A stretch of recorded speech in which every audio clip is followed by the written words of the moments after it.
All right, welcome back, everybody. Now, as we approach Mental Health Day, it is tomorrow. Children are often misunderstood when it comes to mental health.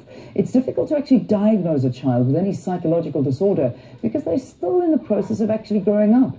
Their body and minds are still developing. They're interpreting and processing what goes around in their environment. And recently, however, there have been many cases of children being sexually violent towards each other.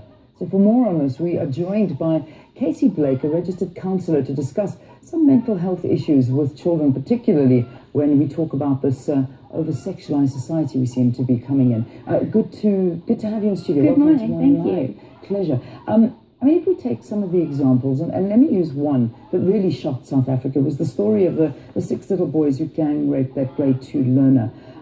What would provoke a child to be sexually violent in that manner? I think there's lots of contributing factors that get children to enact these kinds of things. And I think the two main contributors are the over-sexualized culture, that's a very negative portrayal of sexuality that's currently in our media, no way to discuss this or work this information out, and a high rate of sexual abuse that's happening in children's homes or in the homes of children.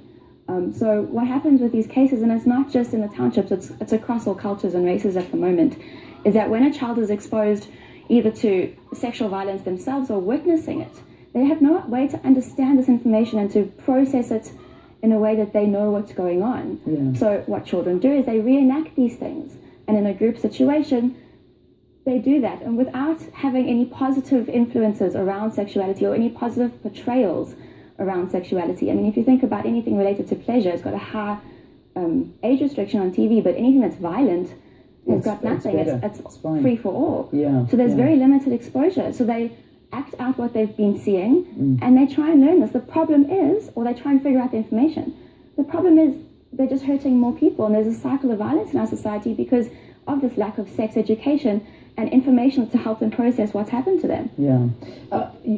I mean, you speak about this, that the children are exposed to a myriad of visual images, whether we talk about singers and actors on television or in everyday situations. I mean, is it harming them by taking away their innocence? Because more of these images are becoming sexualized. I mean, you look at singers and I'll just give, you just, anywhere you look, everything is sex, but it's not positive. There's no pleasure. It's all about power and status and gratuitous sex. There's very little pleasure stuff, and even that kind of stuff, when the media tries to engage with it, they're shut down because of morality issues. They're concerned about this innocence of children, which I don't know if it exists in the way we think it does because of all the exposure they're getting. There's no way for them to process this information because no one wants to talk to them about this. We're all pretending that our children don't see these images and don't internalize them and work them out themselves. They're absorbing all this pain they're seeing with no way to deal with it. And access to counselling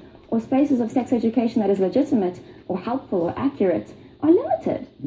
That's one of the realities as well, is that, I mean, when incidents like this happen with these young boys, and we're going a little bit back in time because this was, I still say, one of the biggest shockers that But it was the one that made the news. I think they're happening all the time. Well, that's another question I was going to ask you. I mean, these things are happening. This one, like you say, made the news, but are they being reported? Do we even know how bad the situation is?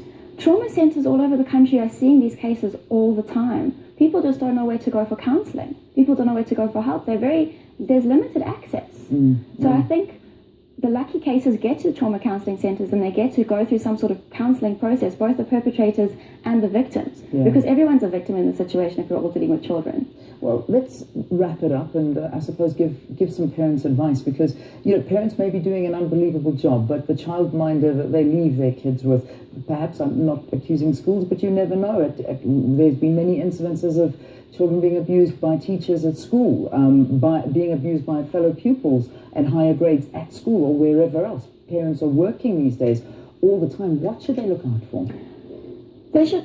What to look out for is difficult because children are children. They all act out in very individual ways. But get some information about sexuality. Get some training on how to talk to your children about these issues so that you can prevent or prepare yourselves for these conversations. Okay. All right, good advice. Thank you. Thank you so Thanks much. for joining us here on the program. It's never an easy conversation when you're talking about such a sensitive issue. Casey Blake, registered counsellor, discussing mental issues with children. And tomorrow is Mental Health Day.